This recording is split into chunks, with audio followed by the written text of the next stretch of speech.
We got Jerry Schumacher here. You just coached the New York City Marathon champion. How are you feeling right now? Pretty good. Yeah. I mean, what was it like? What was your emotions like those final miles? I don't know. I mean, it's.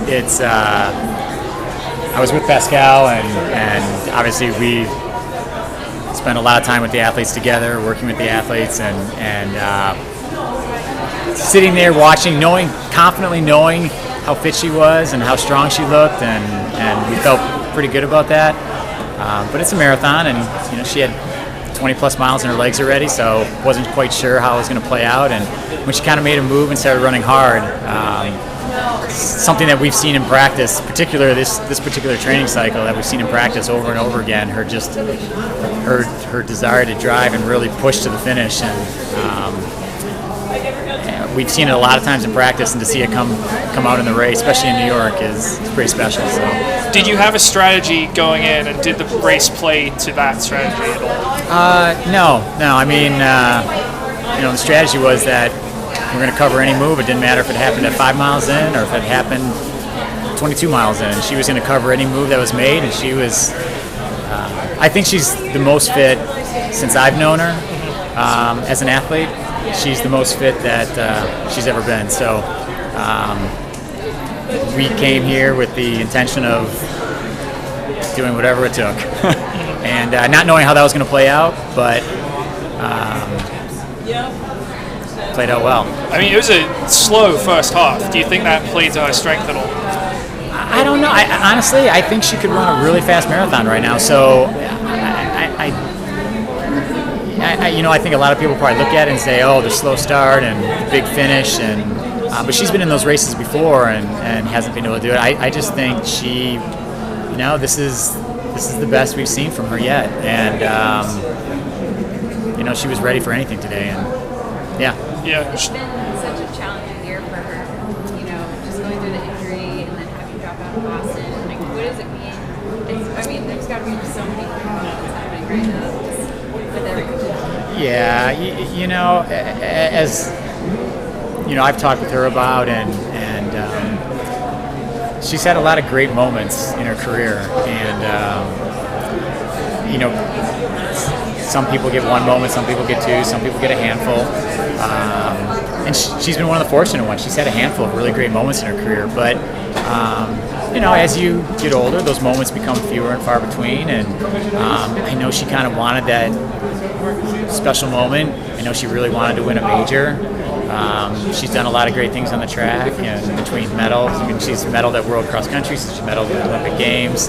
She's set a lot of American records. I think winning the World Marathon major was really big on her list, and she really wanted to do it. And the older you get, though, you start to doubt that moment's going to ever happen. And I think she stayed the course, and through the back injury that prevented her from running Boston this spring, she kind of had a renewed focus this summer and got back on the track and did some things that she maybe wasn't sure she'd be able to do again. And I think she's a happy woman right now. That's a big moment, and maybe one of the biggest for her. So I know our entire coaching staff and team is really, really happy for her. So you dated her immediately on the finish? I wasn't at the finish.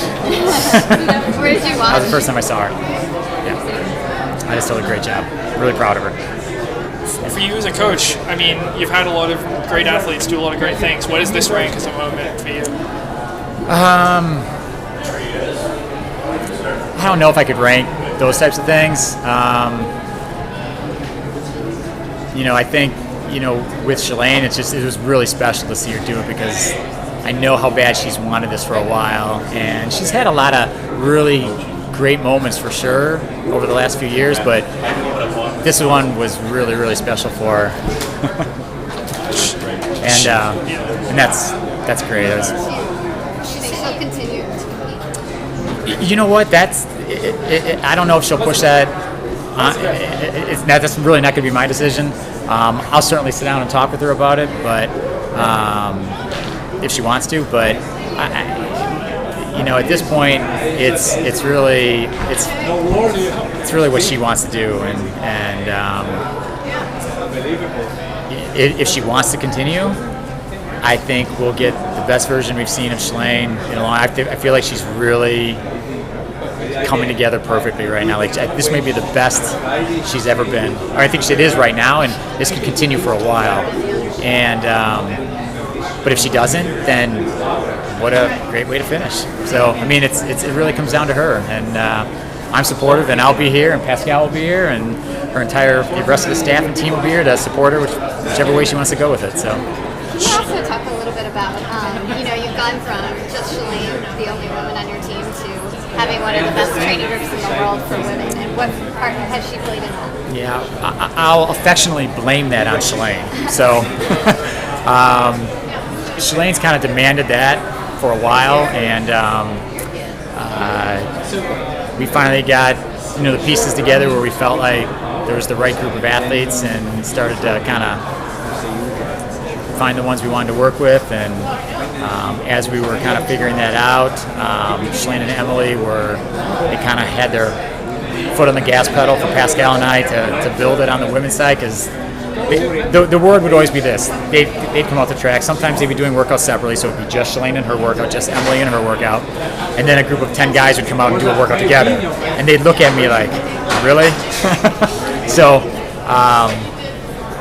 there's been a lot of pressure to build that, and I think once we did, it's a fantastic group. The entire team, both men and women, they're just a great group to work with. Easy to work with. They're driven, motivated. They want to be great athletes. They want to do big things in the sport, and that's an easy group to work with when they're like that. This build-up, she mentioned how she did a few things differently. Only one altitude stand, it was a bit higher, more mileage early on. How did you guys reach that decision? Why did you decide to take that approach this time? I don't know that there's any magic formula to that, but we've used Mammoth before she was in Mammoth before her last New York build-up, and it's a great place to train, and she just kind of said, when we sat down, we talked about, okay, where do we want to go, what do we want to do, and she's like, what do you think about Mammoth? And I was like, I was thinking the same thing. So we were kind of on the same wavelength with that, and I think it is a bit higher. I don't know if that really made a difference or not, but it's a beautiful time of year to be in the Sierra Nevada. So. Sure. Late summer, early fall. Yeah, I mean, was it driven more by this is what we did last time before New York as well, or was it like, I've come close, but I haven't won a major, I need to do something? No, I wasn't even wanting to do anything different. It wasn't that's where we were last time, and it went well. She's run well in Park City, she's run well in Flagstaff, she's run well in Mammoth, she's run well in St. Moritz. So a lot of the different altitude sites that we've trained at before, she comes out of them and done a really good job. I just think there was something about spending a month in the Sierra Nevadas in the fall, and putting all that hard work in there is what I just think she was excited to go back there and do that. After 2 weeks, she was in so much fatigue, though I don't know if she was still excited about it, but it still panned out and was a pretty good situation for her. Yeah, it seemed like it worked out. Yeah, it was good. How are you all going to celebrate? I have no idea. I mean, my idea was I was going to go straight to the airport, get on the plane, because I wouldn't even feel the flight home. But I was talked out of that, so I walked over here. I'm sure you'll find something to do in New York. Yeah. Shalane said this is like a dream come true for her. Is it for you too? Oh, I think anytime you work as closely as we do with the athletes, and you get to know them and what great people they are, to see them, achieve something at the highest level, it's a great experience. It's a really happy moment for all of us, and it's just to be a small part of that is that's what it's all about. I mean, it's and there's so many people who put work into helping her do that, and at the end of the day, she's got to take all that help and assistance and put it all into one place, and then go out there and do everything she has to do to make it happen. And Really proud of how she conducts herself as an athlete, how she takes care of herself. Everything she does, it's just well deserved to see her achieve this. So. You've been working with her for years, and what was her strengths and the weakest point? Like you had to kind of give her. Yeah, I think in the past, I think the distance has always been probably the weakest part for her, and that's part of the reason why I think we're seeing the best version of Shalane the marathoner right now, because she keeps learning to run a little bit more, do a little bit more volume. Those are the things that in the marathon you have to be able to do, and I would say that in the past, although she's run good miles, I think in the past, I would say she's always been on the light side of training volume, and she's getting stronger every year she trains for it and getting better at it. Her strengths have always been, she's always tough. She's fast. She's quick. She's got good track PRs, good track legs. And I will say this, maybe one of the best strengths, as Pascal and I were talking as we were watching the race, I said, tell you what, if Shalane starts to smell the finish line, it reminds me a lot of the athletes we've worked with and the good athletes we've worked with, but in particular Chris Zielinski. When Chris and Shalane, there's something about those two, when they smell that finish line, there's a well that's so deep that they can dig into that it's almost as though some people say they can go to a really dark place. I don't know what it is. It's a deep well. That's what I would describe it as. And when she started to smell it, that she could do it and something special was going to happen, I just knew, I could just feel that she wasn't going to be denied. And I saw that same thing with Chris Zielinski in a lot of races, and she really, that's to see that come out again, because I haven't got to see that in a while, and to see that come out in her, that was really fun. Really fun. Congratulations. Thank you. Thank you.